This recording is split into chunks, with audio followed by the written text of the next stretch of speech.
Hello दोस्तों, आज की वीडियो में हम लोग पढ़ने वाले हैं position time graph for uniform motion.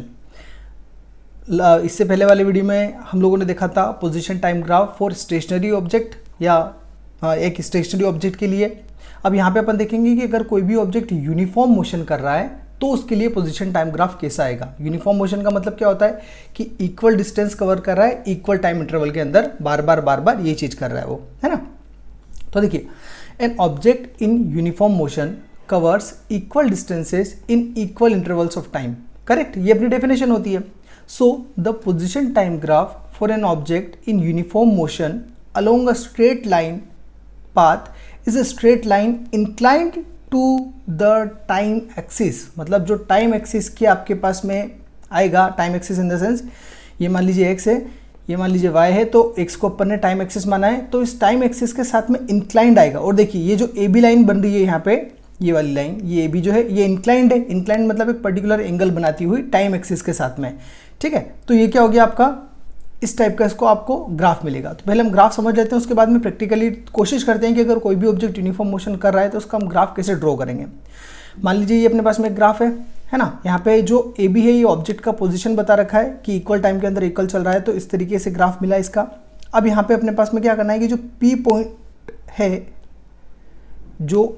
है ये और ये क्यू है, इन दो पॉइंट्स को हम लोगों ने क्या करा, डिफाइन करके इसका एक्स एक्सिस पे जो टाइम निकाला वो t1 निकाला और q का t2 निकाला।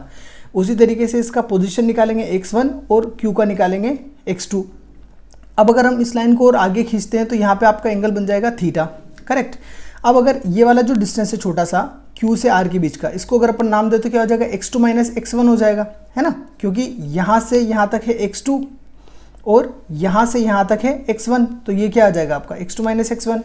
उसी तरीके से अगर हम आगे इसको देखें अपन, तो देखिए slope of position time graph. अब आपको यहाँ पे क्या करना है कि इसका स्लोप निकालना है, ठीक है। तो स्लोप क्या होता है यहाँ पे कि जो ए बी लाइन है आपकी, ए बी का अगर आप स्लोप निकालोगे तो स्लोप आपको क्या देगा वो अपन आगे देखते हैं। देखिए स्लोप निकालोगे तो स्लोप का जो फॉर्मूला होता है वो होता है आपका tan theta is equals to, यानी कि स्लोप का मतलब क्या हो गया यहाँ पे कि जो टेन थीटा है, टेन थीटा यानी कि आप जो एंगल फाइंड आउट करोगे उसका वो भी 10 में, Q R by P R होता है टेन थीटा का formula, P B P by H H B.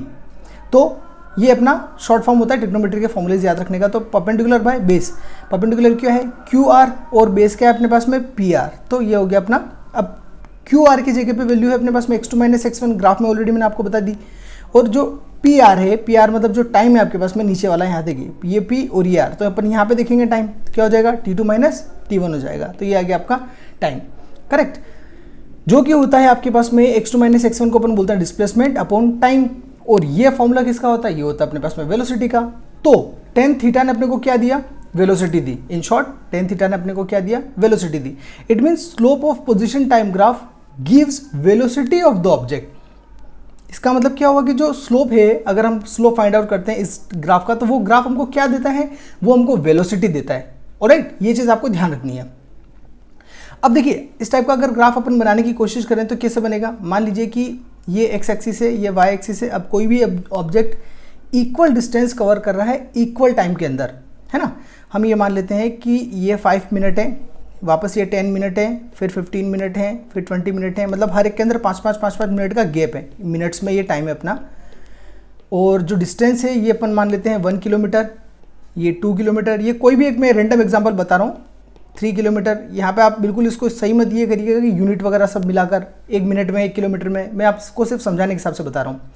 तो यहाँ पे क्या होगा कि हमने ये बोला कि इक्वल डिस्टेंस इक्वल टाइम के अंदर, मतलब हम ये मान लेते हैं कि 5 मिनट के अंदर ऑब्जेक्ट 1 किलोमीटर का डिस्टेंस कवर करता है ना। पहले 5 में 1 किलोमीटर, यानी कि पहले 5 में 1 किलोमीटर, यानी कि आपको जो पॉइंट मिलेगा वो यहाँ मिलेगा। अगला और 5 मिनट, मतलब कि 5 से 10 के बीच में क्या हो गया, 5 मिनट हो गए। अगले 5 मिनट में 1 किलोमीटर और चलेगा, तो मतलब टोटल हो जाएगा उसका 2 किलोमीटर, यानी कि पॉइंट मिलेगा आपको यहाँ पे।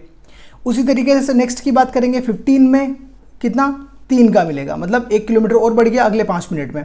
फिर अगले 5 मिनट में 1 किलोमीटर और बढ़ गया, मतलब 20 पे 4 किलोमीटर हो जाएगा वो, है ना। ये हो गया। तो पर्टिकुलर डिस्टेंस पर्टिकुलर टाइम में वो कवर कर रहा है। तो आपको इस तरीके से पॉइंट्स मिल गए। अब इन पॉइंट्स को क्या करो, आप ज्वाइन कर दो। ये देखो पॉइंट्स को ज्वाइन किया तो आपने क्या मिला, एक एक स्ट्रेट लाइन मिली। तो इस टाइप के अपन ग्राफ को बोलते हैं पोजीशन टाइम ग्राफ और यूनिफॉर्म मोशन, जो कि एक स्ट्रेट लाइन आता है आपका जो टाइम एक्सिस रहता है उसके साथ में। ऑलराइट, सो आज की वीडियो में इतना ही। Thanks for watching.